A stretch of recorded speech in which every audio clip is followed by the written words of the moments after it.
મહારાષ્ટ્રમાં થોડી વારમાં અજીત પવારના અંતિમ સંસ્કાર કરાશે. પૈતૃક નિવાસ કાઠેવાડી ફાર્મથી અંતિમ યાત્રા નીકળી છે. વિદ્યા પ્રતિષ્ઠાન મેદાનમાં અજીત દાદાની અંતિમ વિધિ થશે. રાજકીય સન્માન સાથે અજીત દાદાની અંતિમ વિધિ થશે. કેન્દ્રીય ગૃહમંત્રી અમિત શાહ બારામતી પહોંચ્યા છે. ભાજપ અધ્યક્ષ નીતિન નવીન ફડણવીસ પણ બારામતી પહોંચ્યા છે અને તસવીરો આપણી સામે આવી રહી છે કે જ્યાં શરદ પવારને મળ્યા છે. કેન્દ્રીય ગૃહમંત્રી અમિત શાહ અને પરિવાર સાથે મુલાકાત કરી છે.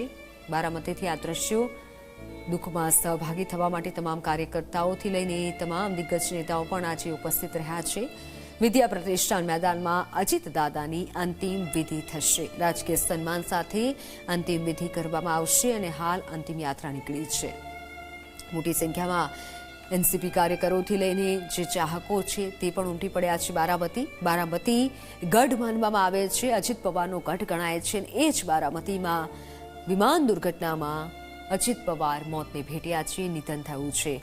ડેપ્યુટી સીએમ અજીત પવાર જેઓ છઠ્ઠી વખત ડેપ્યુટી સીએમ બન્યા હતા અને લોકપ્રિય ચહેરો, કદાવર નેતા જે મહારાષ્ટ્રે ગુમાવ્યા છે. મહારાષ્ટ્રની રાજનીતિમાં આ સૌથી મોટી ખોટ છે. તમામ દિગ્ગજો આજે ઉપસ્થિત રહ્યા છે. રાજકીય સન્માન સાથે અજીત પવારની અંતિમ વિધિ થશે. કેન્દ્રીય ગૃહમંત્રી અમિત શાહ પણ બારામતી પહોંચ્યા છે. પરિવાર સાથે મુલાકાત કરી. શરદ પવારને પણ તેઓ મળ્યા હતા. નીતિન ગડકરી પણ ઉપસ્થિત રહ્યા છે. થોડીક જ વારમાં અંતિમ વિધિ પણ કરવામાં આવશે. અંતિમ સંસ્કાર થશે. રાષ્ટ્રીય સન્માન સાથે અંતિમ વિધિ કરવામાં આવશે. ત્યારે મોટી સંખ્યામાં અત્યારે કાર્યકરોથી લઈને તમામ ચાહકો પણ પહોંચ્યા છે અંતિમ દર્શન કરવા માટે અને પરિવારના દુઃખમાં સહભાગી થવા માટે. બારામતીમાં અજીત પવારના થોડીક જ વારમાં અંતિમ સંસ્કાર કરવામાં આવશે અને અત્યારે અંતિમ યાત્રા નીકળી છે. વિદ્યા પ્રસ્થાન સુધી આ અંતિમ યાત્રા રહેશે. થોડીક જ વારમાં અંતિમ વિધિ પણ કરવામાં આવશે. ત્યારે એનસીપી પાર્ટીનો આ સૌથી મોટો ચહેરો અને જે લગભગ 40 વર્ષથી સક્રિય રાજનીતિનો તેઓ ભાગ રહ્યા છે. ડેપ્યુટી સીએમ રહ્યા છે અને મહારાષ્ટ્ર એક ચહેરો ગુમાવ્યો છે.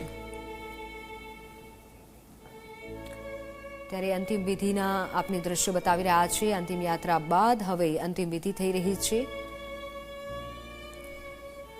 અંતિમ સંસ્કાર કરવામાં આવી રહ્યા છે. બારામતીમાં અંતિમ વિધિ કરવામાં આવી રહી છે. વિદ્યા પ્રસ્થાન મેદાનમાં અંતિમ વિધિ કરવામાં આવી રહી છે. રાજકીય સન્માન સાથે અજીત દાદાની આ અંતિમ વિધિ. પરિવાર શોકમાં ગરકાવ છે. પરિવારમાં અત્યારે શોકની લાગણી છે. તમામ પરિવારના લોકો પણ ઉપસ્થિત છે અને અંતિમ વિધિ હાલ થઈ રહી છે.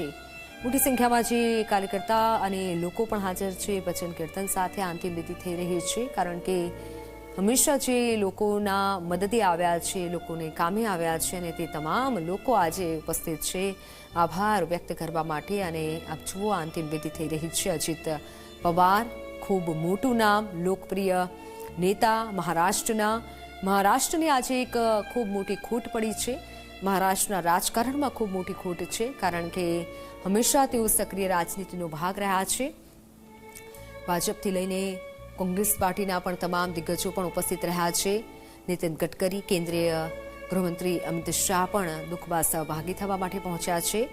તો બીજી તરફ સીએમ દેવેન્દ્ર ફડણવીસ પણ છે. પરિવાર અત્યારે અંતિમ વિધિ કરી રહ્યો છે.